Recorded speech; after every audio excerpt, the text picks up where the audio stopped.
I'm Bill Auten of Auten Claims Management. I'm Chantal Roberts of CMR Consulting, and welcome to the Art of Adjusting podcast. Today, we're going to talk about life as an insurance adjuster from the perspective of property, auto, liability, or workers' compensation adjusters. Our goal is to bring interesting topics in the world of claims adjusting to people who are working as an adjuster now and to people who are considering a career as a claims adjuster. Hey, Chantal, how are you? Hi, I'm fantastic. How are you doing? Doing good. We are just past summer now, and weather's good. We're finally out of the winter, and I'm happy for that. Yeah, it's so funny. I still haven't adjusted coming up to Kansas City so much because it is the summer does start a little bit later than in or in Arkansas because our spring starts in February, you know, Mm. and uh, it's so fun because everyone's like, yeah, summer's like halfway over, and I'm like, oh, babe, it doesn't end until September. But that's from the South, and so I'm still trying to get used to that. But yeah, absolutely, I'm loving it. It's Yep. been raining a lot here in Kansas City, though. Yeah. Nothing is growing really here for me. But that's not what we're here to talk about. We're not It here to talk isn't. about my garden and how everything is dying and how I can't plant anything. Right. Uh, because that would be a whole nother podcast. We are here to talk about recorded statements, and Yeah. we've actually done a episode on this before. You reminded me, and so I went to go look it up. It is episode 33 if you're interested in listening to that one. And we talked about how to master that skill. And so I thought it would be a good refresher course to master because one of the things that I'm kind of passionate about is that even though we become maybe experienced adjusters, there's no harm, no foul in us learning or relearning things or being reminded of things because there's stuff that we forget, you know. Talking it out. Yeah. I Yeah. have, I have one question for you. Yes. Do you understand that this podcast is being recorded, and is it being recorded with your permission? I do understand. And yes, it is being done with my permission.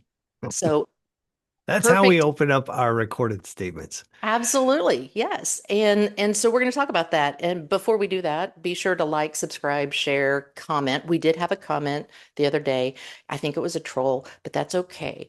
I'll take them, quite I'll frankly, take it. because I'll take yeah, it. because it like puts you up in the algorithm. So any trolls out there, I mean, didn't we just ask for a troll? I think we I, asked th for a I think troll. we might have. We Yeah. might have asked for a troll. So, I mean, yay us and yay you for coming Yay, you. through. Be Yay the you. troll. Yay the troll. Okay, so anyway, yeah, so that helps us, pull things up and everything like that. And, But and if you agree with the troll, go and comment on what they said. Or if you oh my disagree gosh, with them and support us, go y- for that too. go for it. I mean, absolutely. Okay, so anyway, a recorded statement, I think, is one of the most valuable tools in the adjuster's tool belt. And a lot of times we don't do it anymore for a lot of reasons. And so I thought we'd talk about before we hit record, before we start off with is this, recording made with your knowledge and ask permission and that sort of thing. We talk about like what we need to do to prepare before we hit record. I think some thought needs to go into whether or not you want to take a recorded statement. Mhm. There is some philosophies out there that maybe you know what they're going to say and you don't really want that on the record. Mm-hmm. Mm-hmm. And we don't really engage in that here. If I'm working with a defense attorney, sometimes I'll get that vibe where they're like, ask them this, but don't ask them this, Right. that kind of thing. And we're not wired that way. We've never been trained to do things that way. We've been trained to just find out everything we can Right. because a decision has to be made. And if there's some hidden little thing that we don't want to talk about because it's going to hurt the case, I think you need to get it out there because that's going to help you make the right decision It, eventually. It's I going to always come out anyway, you know. That was the point that I was just getting ready to make is look, ask those hard questions. And this may be one of those advanced kind of techniques because I know that newer adjusters, I was this way when I was a new adjuster and a rookie. I was always scared to ask those hard questions because I was either afraid that someone was going to yell at me, or it might be bad for the case. But you have to remember, as an adjuster, what your job is to pay the covered claim. And you can't do that if you don't know what really happened. And so if you have some bad information, you need to get it out in the open and decide what to do with it. I think so, and I think most carriers would agree. I think there is, like I say, defense attorneys, they're in kind of a different bucket. Exactly. Their job is to minimize the damage as much as possible. So I get that approach, but they're litigating this, so their mindset's a little different. Yeah. We If are fact gatherers, Exactly. primarily. I So would say too, if we are in litigation, we usually don't take a recorded statement right, in right. that instance, because that is when the attorneys are going to do depositions. And that is something completely different, although also a great podcast to talk about. However, this is more of a formal, informal kind of deal. You're not trying to catch someone in for those new adjusters out there, you've got to know that there is a lot of misinformation about what statements are. And people will always say, "Oh, don't give a recorded statement to the insurer. They're just trying to trick you to admit to things and to catch you lying. And if you go back and you add things, then that's indicative of fraud and blah blah blah." This is clearly not true, and we can talk about it, but this is why statements matters, that you're trying to understand what happened. You need to preserve the evidence, because if you go to court, it is in like 2 years from now, 3 years from now, whatever. And so people's memories change over time, and it preserves the evidence. And that's kind of what you want. We're Yep. not trying to catch anybody. We're not trying to trick anybody. No, I mean, on both sides, both the insured side and the claimant Mm, side, yeah, the idea is that you've heard the phrase, give them enough rope and they'll hang themselves, right? true. That is probably a really negative way to characterize this, but what it at the heart of that is that you're getting to the bottom of it. You're really trying to find out the full facts so that you know whether this is going to go in one direction or another. And you know whose fault it's going to be. That's what Right. you're really trying to figure out. And if it's your insured's fault and everything they say uh, leads to This, that, hmm then that's where you stand. right. I've had insureds admit to me in the statement, this was completely my fault. This was Yeah. totally my fault. This was all my fault. hmm Okay. All right. You Great. can say it Thank, 3 times, 5 times. That's thank great. you. So now we know. Right. Now we know this is a claim to pay, not a claim to necessarily defend. Right. And then after the damages are evaluated and it appears to be a policy limits case or excess case, the insured changes their story real quick. Right. uh, Um, so there's that. yeah, and remember, we're not conducting an interrogation. It's like what you said, we're following the facts. We aren't Right. following our theory. We're not following the insured's theory. And we're kind of talking as if this is only done in third party claims. It's not necessarily. I mean, we can do a recorded statement in a first party claim, but Sure. it's usually done with the a third party. And so you would talk to the insured, the claimant, and then any witnesses, and that's who you would get your um, uh, facts from. And usually, I start off in exactly kind of that order. I start off with the insured. Then I go to the claimant, and then I go to the witnesses, or sometimes I'll start with the insured, then go to the witnesses, and then go to the claimant. It just depends on who I can get, but I usually try to get the insured first. Yeah. Um, The standing rule on property claims is if it's a fire or theft or vandalism, we always would get a statement. And mhm, the reason for those is that they are I guess, ripe for fraud. So Right. we do kind of want to tie the insured into what they are saying happened early Mhm. so that that doesn't change later on. Right, exactly. And again, this is all about what you're trying to learn. And we've got a roadmap. Although I know a lot of insurers, and even I, when I was at a third party administrator, I did have a list of questions that I would ask. And that, again, being a rookie, it helps you out. But the issue is you can't just follow that script.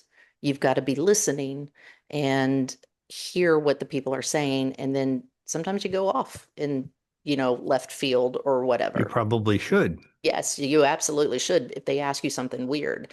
And I have a note down later about like what to do when we're wrapping up or something like that. So the other thing that I would say in preparing yourself for the recorded statement is, of course, know your file, know what's been listed. Um, the insured says they rear-ended me or they slammed on their brakes and I rear-ended them, but it wasn't my fault. Be sure to know that idea or that concept or whatever, so that when you go in, you know what kind of questions to ask, what kind of thing that you're looking for. Um, Another thing you can do to prepare is, and I've done this a lot, is to have photographs of whatever you're talking about, mm, and label them as exhibit A, B, C, whatever.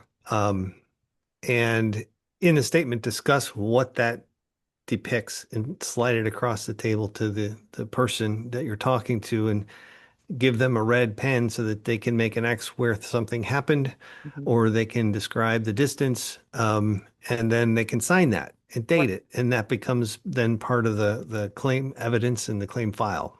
That's great. That's a good piece of advice there. I have taken before, and this kind of goes to when I don't understand something that the that someone is saying to me, uh, and I'm doing a recorded statement like in person or something.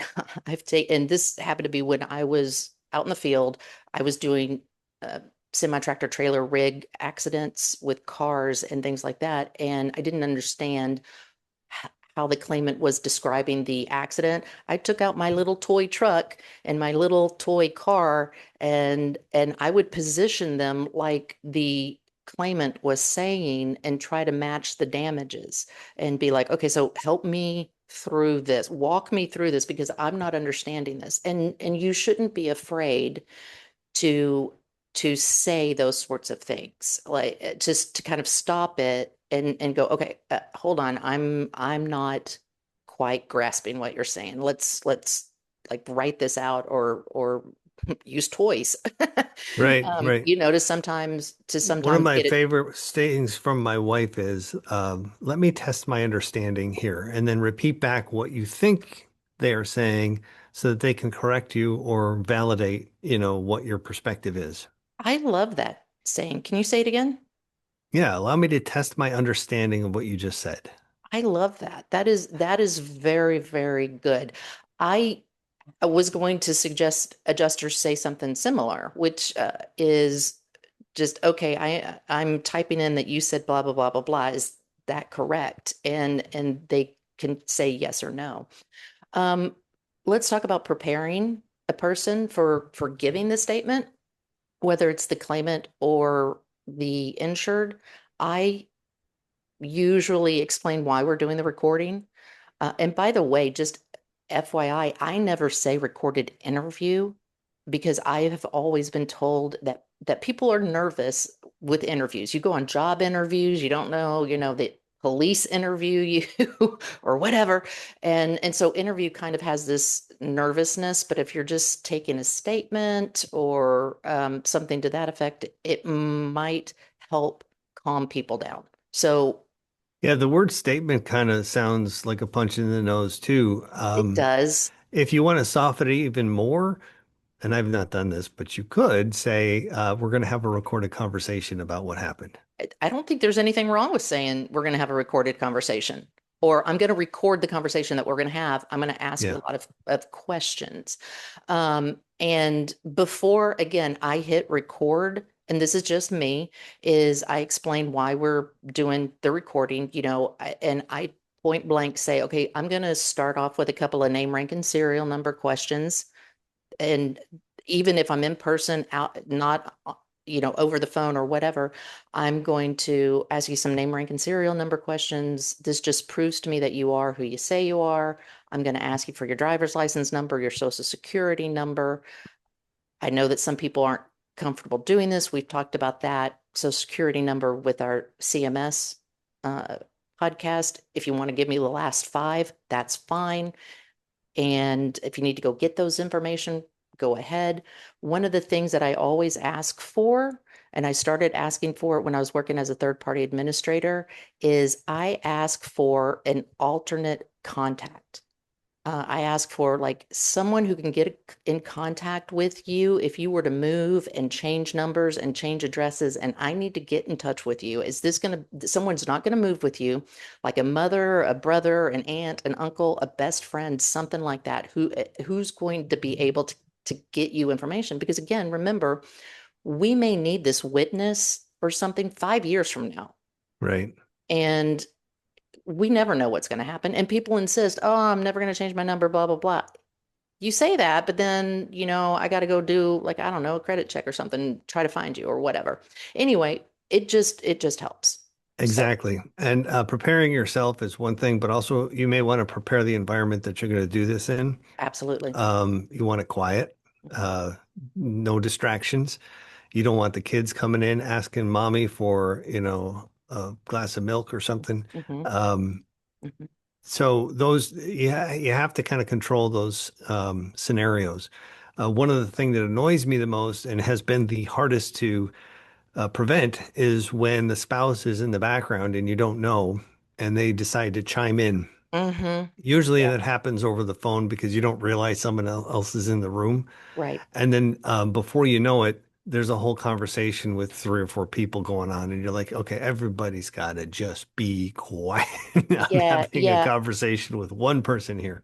And this is a good point, because I've had that happen before where the spouse will say something in the background and you can hear him or her because they're yelling into the phone, Hmm. and you kind of have to stop and identify who that other person is. Like, is Right. that your husband? Is that your wife? What's their name? Okay. And it especially becomes confusing for a claimant, for example, or someone who's also been involved in the accident, because you're going to talk to them, Hmm. because you want to talk to everybody in the accident. And so they think they maybe are being helpful, but you got to say, no, wait, stop. Please tell your spouse to wait until I speak with them to tell me what they're telling you. Right. And but you do need to identify them. You as the adjuster do need to say, okay, Mr. Smith, that was Mr. Smith yelling to Mrs. Smith what he wanted to say, and that was blah blah blah blah blah. Is that It was a Chevy, not a Ford. exactly? And because we've got to again kind of preserve the record. And that sounds like when I say preserve the record, it sounds like, oh, that's not a conversation. That's a interview. Again, It's a formalized conversation, yeah, and it's a it is formalized, for record keeping purposes exactly. and potentially evidence. Right. One of the things, again, that I do tell claimants and insureds for that matter, when I get ready to turn the recording off, before I turn the recording off, is like, look, if you've got something that you remember, as soon as I hang up the phone with you, call me back and tell me what it is. People are always nervous talking with us. And so they may not remember everything, and it may come back later. A statement, while it's formalized, isn't necessarily carved into stone, not like a deposition is, not like an examination under oath or an EUO is. And someone may remember something, and that doesn't mean that they're being fraudulent or something to that effect. And I've seen adjusters fall into that.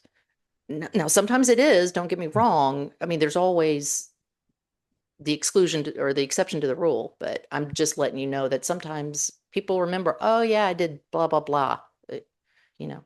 So, I had a witness in here the other day who was very nervous about the statement process. mhm. And her questions were, you know, I don't want to do this wrong. I said, there's no wrong. Just answer questions, Yeah. and if you don't know the answer to a question, just say, I don't know.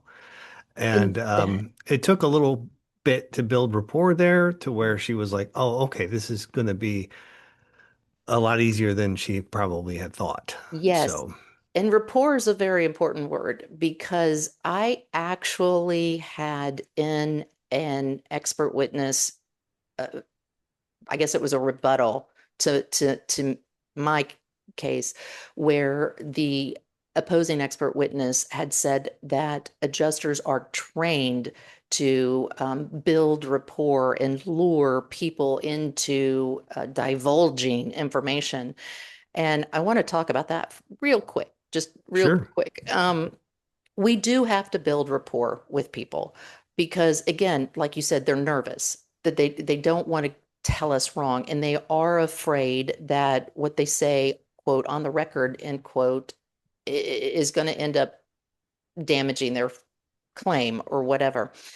And so you got to put them at ease. And by doing this, you explain the process, blah, blah, blah, blah, blah. However, even in our books, our CPCU books, our associate and claims books, AIC books, it says we got to establish rapport. This is part of the process of taking a recorded statement.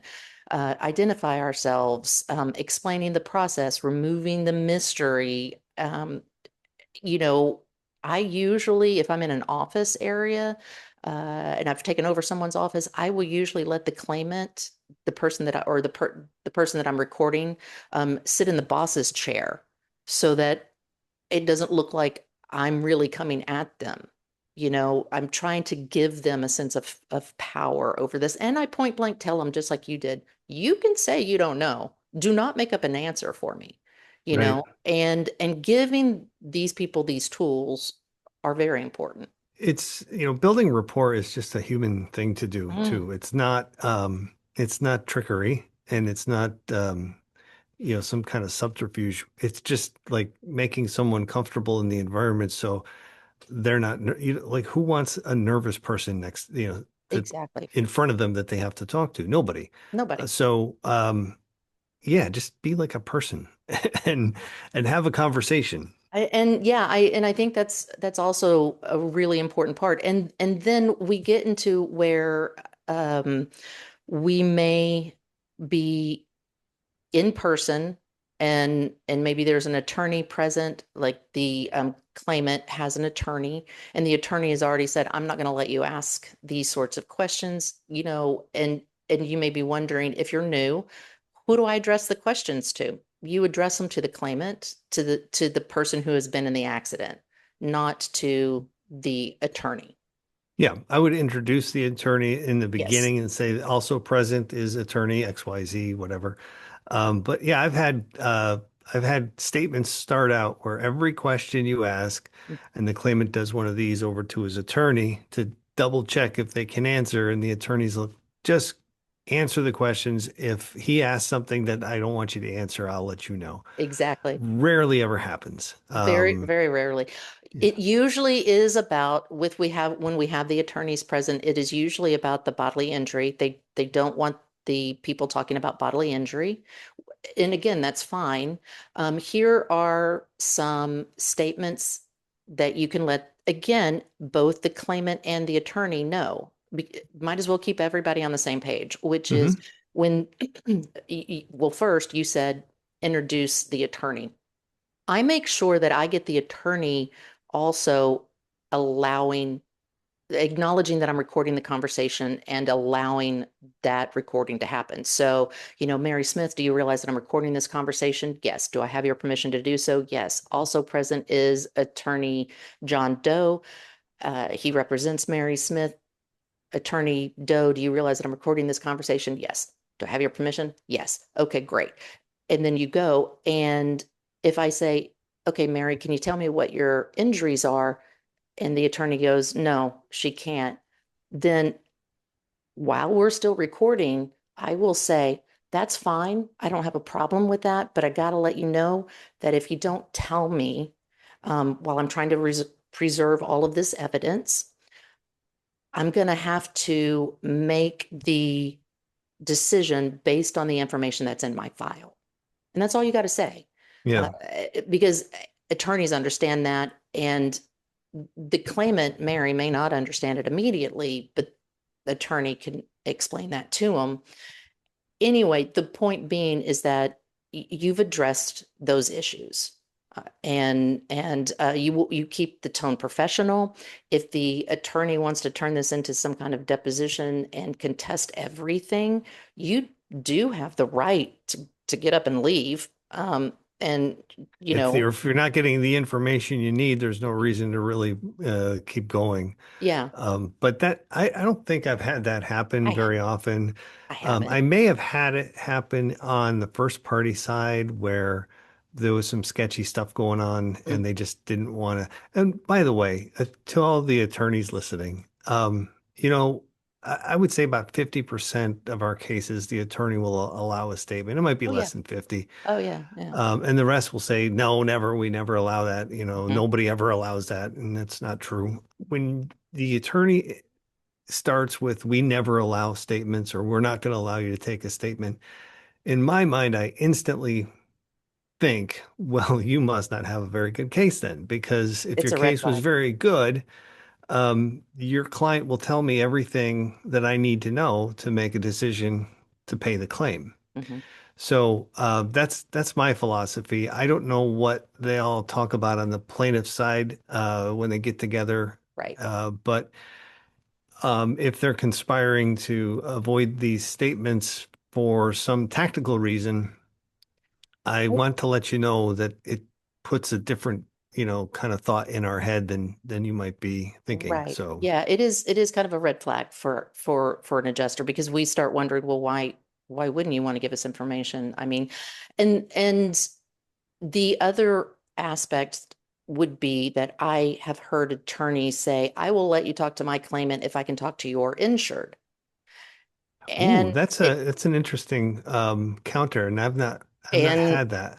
I've had it happen quite a few times, and I'm like, well, I can't do that. Hmm. I'm not going to arrange that. Hmm.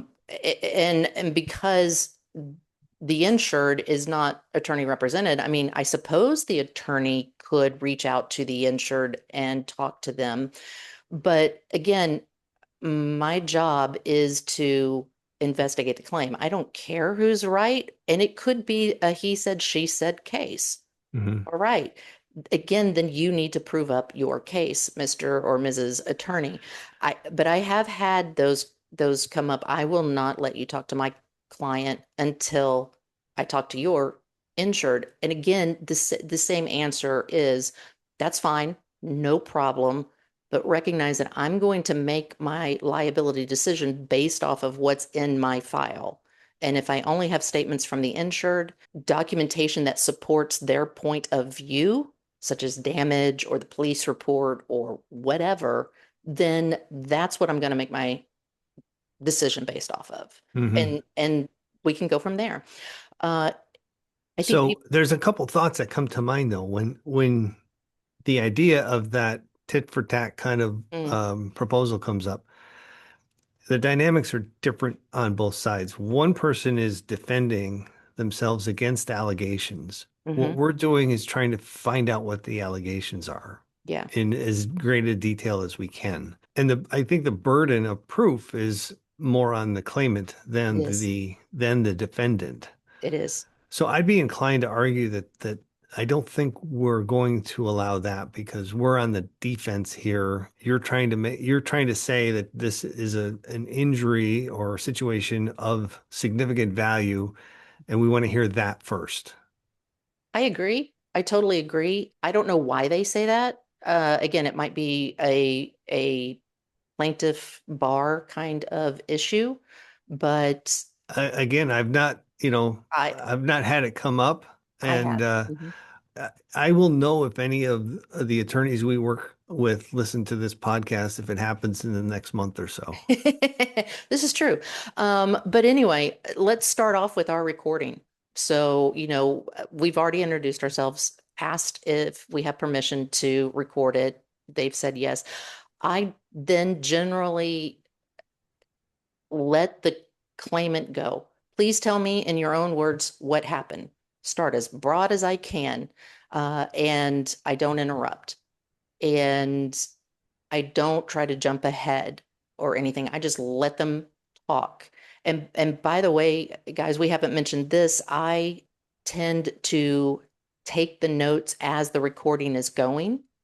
Some people handwrite it, but I'm usually typing it into the file. We got to take notes because we can't rely on our memory and do it like afterwards. So either handwrite it or type it in as it's going along. One of the things that happens with every recorded statement is that you hit the stop button, Mhm. you exchange your pleasantries, and you get in your car to drive back to the office, and you think about 15 different questions that you should have asked. Absolutely. Happens every time. Yeah. Happens every So, time. Don't worry about it. These are things that you can find out again a little bit later because they may be sitting there thinking, oh, I should have told them about XYZ as well. I mean, it's not mhm. like the last time you are ever going to have that conversation or a conversation. And if these questions are really important, you can do another recorded statement. Yep. I don't know if I ever have, but you can do one. Hmm. I mean, absolutely. It's not that big of a deal. And again, remember, if we unfortunately do go to litigation, our defense attorney is going to be able to request a deposition and ask these questions as well. So don't worry too much. But sometimes, what we're doing is we're sitting there, we're being quiet. Silence is okay. It's okay to be quiet during the immediate aftermath of, well, I wouldn't say aftermath, the immediateness after someone has given a sentence like this is what happened, blah blah blah blah blah, and just be quiet. Hmm. See if they volunteer any information. Um, I do warn my people that I'm taking a recorded statement from, especially over the phone because they can't see me. I will tell them, hey, I may ask some questions twice in different ways, and that's just to make sure that I understand what you've said. So it's not me trying to trick you. I mean, I point blank say it, not me Hmm. trying to trick you. I'm just asking it a couple of different ways to make sure that I understand so that I get it down in the notes correctly. You may hear a silence after you've spoken. That's just me hunting and pecking for the keys because I'm taking notes as we're going along.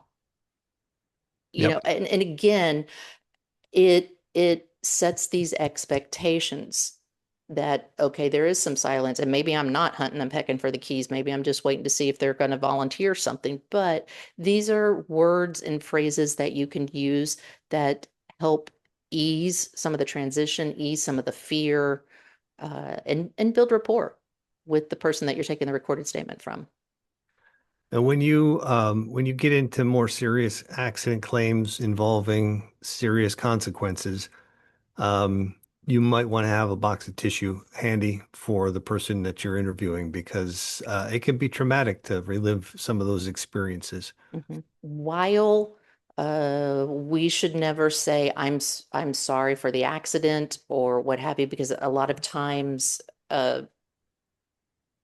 plaintiff counsel will say, "Oh, you've just admitted to this fault because you're sorry for it or whatever."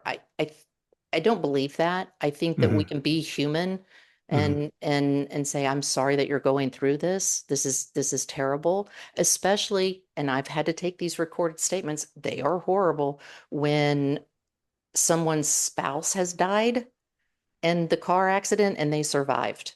And you're like, I have to take that recorded statement. Yep. This is horrible. Yeah. I Those are gotta tough. ask. I gotta ask, but I gotta ask these questions, and it's something that I gotta know. And be a human. This is part of building rapport too. Um, You're better off saying, I'm sorry this happened to you than saying, it's not that bad. You'll be oh fine. God, yes. Yeah, absolutely. Yeah. Or I understand how you feel. Well, unless you've been in an accident where someone's spouse has died and that's what has happened, you don't. Right. So Right. empathize. You know, clarify your timelines, clarify the sequence of events, and usually the way that I do that is, so what happened afterwards? And then what happened then? Again, I may re-ask the same questions a couple of different times. And as we said earlier, if I don't understand, I will kind of pause the interview or statement and say, okay, help me out because I don't understand. How did X lead to Y? Right. Hmm. Your notes here have a phrase, ask what happened next. I do that constantly during a say, okay, what happened next? Okay, and then what? And Hmm. then what? And Hmm. because they'll say, I fell and I hit the floor. Okay, what happened next? Right. I got up. Okay, what happened next? You know, Yeah. and you have to do that sometimes because they're giving you just little short answers, and there are some people that are wired that way, not because they're trying to avoid giving you too much information. It's Mhm. just that they just think in short little bursts, and First. the way that that's how they communicate, and you've got Hmm. to kind of pull the information out of them. Again, not to trick them, not to lead them down the path that, it's open-ended. What happened next? Yes. Not then you were fine. You're Yeah, not asking exactly. That's a leading leading question. questions. Right. So, Here's a fun little factoid that you can use, not use. My husband, what he likes to do is he likes to watch the police show 48 Hours, the one that follows the police detectives around. Not like the movie or anything like that, but the one where we're following police detectives in the homicide unit, because it's a great way to see how they ask questions, what they key in on to learn how to do follow-up questions.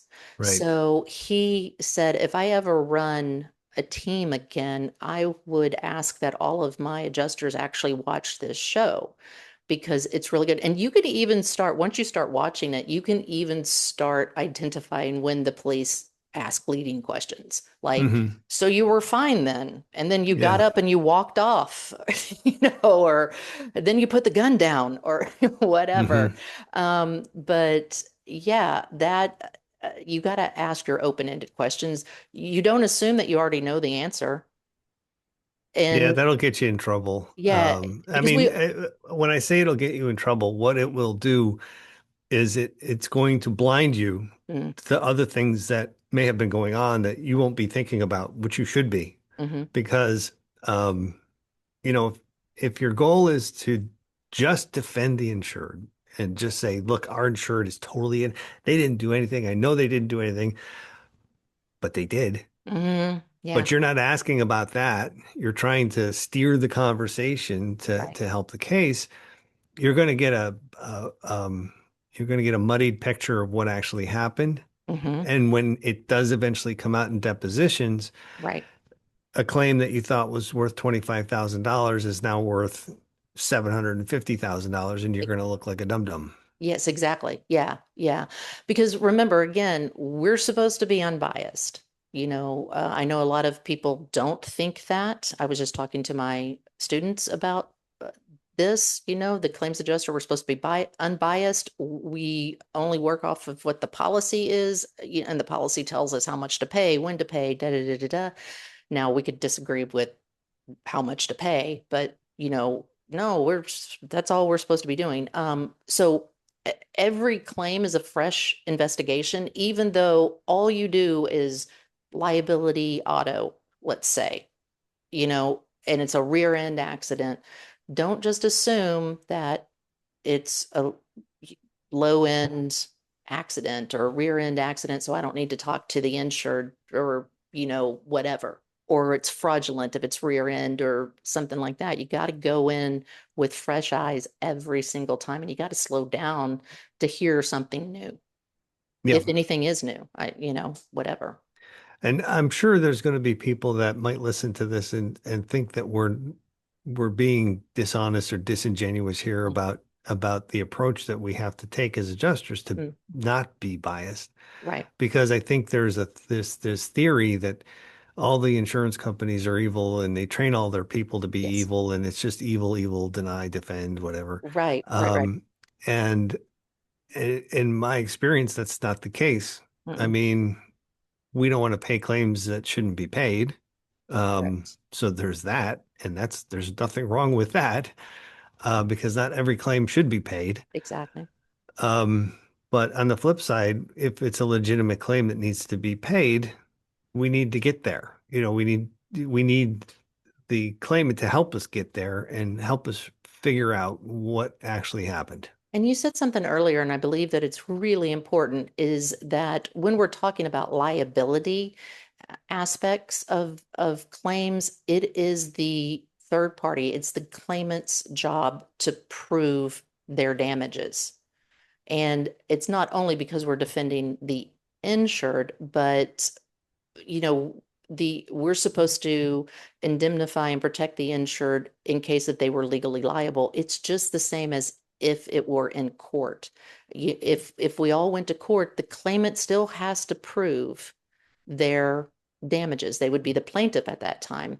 And so again, it sounds like we're gearing up to deny this claim, and it's not. It's just the way this system is set up. And that is something that I don't think a lot of people understand, and adjusters may not understand, especially if you're new. But the claimant does have to give us all of their information. We can help the claimant if they're not attorney repped by getting their medical bills, yeah, doing some things for them, getting their lost wages information, that sort of thing. That is our job, Hmm. but also they have to prove up their claim. So if they don't give us any information, then again, the only thing we can base our decisions off of is what we have in our file, which would be what the insured tells us, Right. because the insured has to cooperate with us. Yes.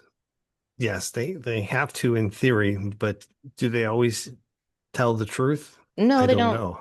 No, but again, there are ways, even before we get to litigation, of again making the insured give us the information that we need. You can send out a reservation of rights letter, or if you're in New York, you don't do a reservation of rights letter. You know your area, your jurisdiction, but you can quote the policy language to that person.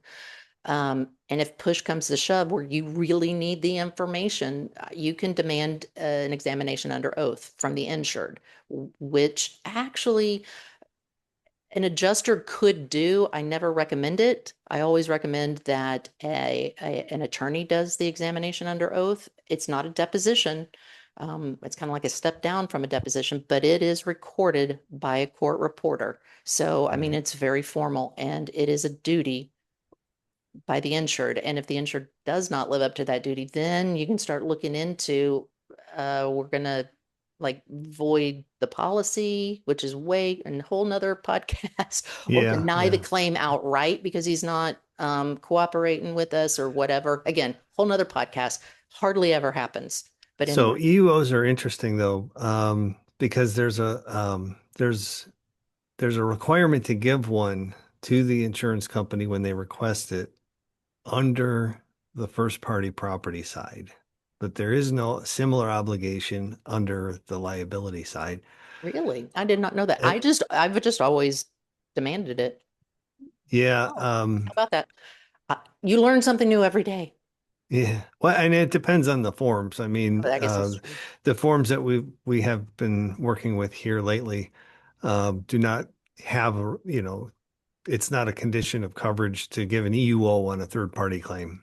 Yeah, I think I've always seen it under like general conditions, like or general ex rules or duties of the Well, insured. and so if you look at a homeowner's policy, or even a commercial policy, it's one form Mm, with that in it. The forms that we work with a lot of our small mutuals, mm, there's the forms are in different packages. So yeah. there's a general provisions coverage form, but then there's a separate coverage form for the property and a separate one for the liability. Okay.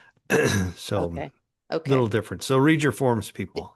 Yeah. Also, what we always say, read your forms, know your policy, know your jurisdiction, all of that kind of stuff.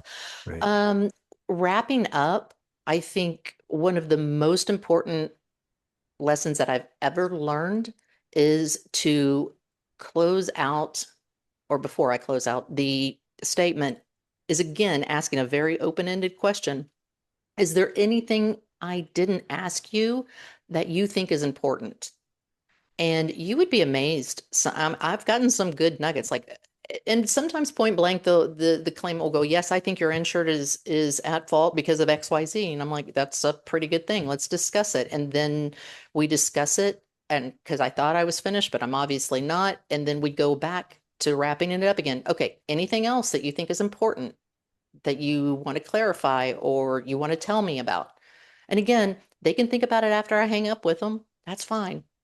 I'm gonna say again, do you realize that I'm recording it? Did I have it with your permission? Blah, blah, blah. And I usually begin with the dates, the starting time and the ending time. Again, whatever. And once I hit stop, this is when I explain the next steps. Okay, I've got to do three other interviews. I got to find the witnesses. I got to talk to them.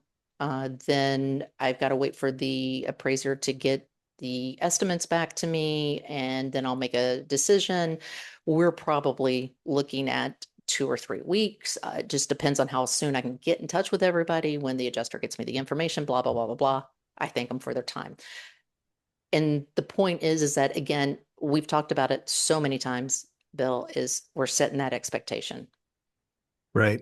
Comment about the last question that you asked. Mm, Is there anything else you would like to discuss that we haven't talked about that you think might be important? When we mhm. have that phrase, there have been times, not often, but sometimes the conversation after that question goes longer than the main statement did.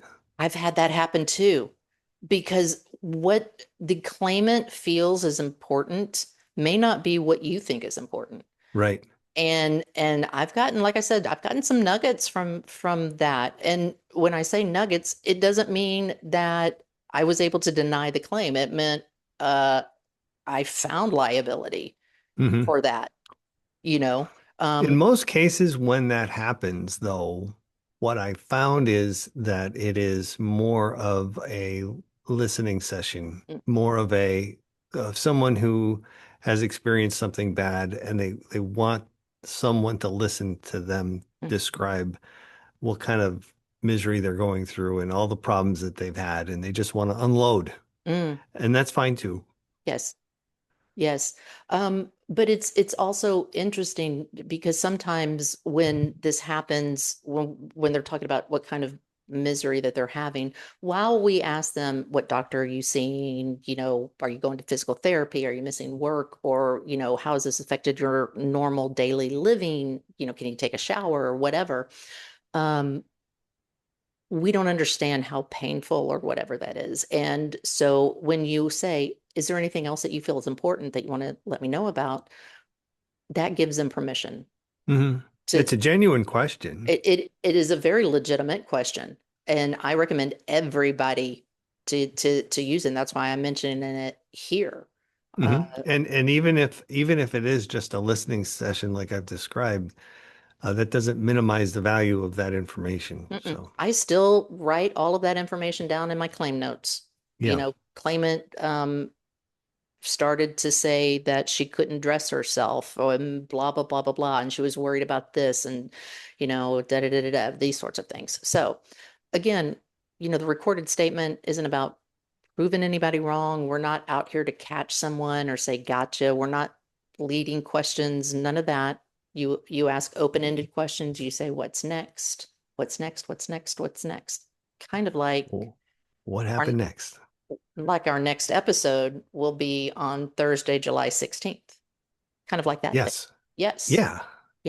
So it's about giving um, a claimant and the insured and all of the witnesses the opportunity to tell you what happened so that you can make the correct decision. Because I always I like to kind of mess with my students and say, how many sides of a coin are there? And invariably they'll say two. And I'm like, no, there's three. And it like, um, because there's the side of it. Mhm. There's the head, the tail, and then the side that you can, do the little The circle. edge. Yeah, the edge. Thank you. So anyway, I don't think we know what we're gonna do for July 16th yet, but July. I'm working on a comprehensive list of Oh, topics oh, for the yay. next 6 months. Oh my gosh. Yay, yes. So that'll take us all the way through December. Woo! Yeah, Okay, so be sure to like, subscribe, please troll us. We love that. And it helps the algorithm right. pick us up and all of that sort of fun things. So thank you. And Chantal, before we break here, I yeah, have one question. Is there anything else you'd like to talk about that you think might be important? uh no, I believe I've said everything. Thank you. Right on. Thank you. Hey, have you Okay. realized that this has been recorded? Yeah. And was it Yeah. done with your permission? Nope. Oh, okay. Well, then I guess I'm going to sign off now. Okay. Bye. Bye-bye. Thanks for joining us on the Art of Adjusting podcast, where we talk about life as an insurance adjuster. If you enjoyed this podcast or this episode, please give us 5 stars and a review. It does help the algorithm pick us up. Hit that subscribe button real quick and tell all of your adjuster friends to check this out as well. For independent adjusting services, go to www.auten.claims. And for anyone interested in working as an independent liability adjuster, go to the Contact Us tab to join our roster. In the meantime, you can contact me at theartofadjusting.com for consulting and training purposes.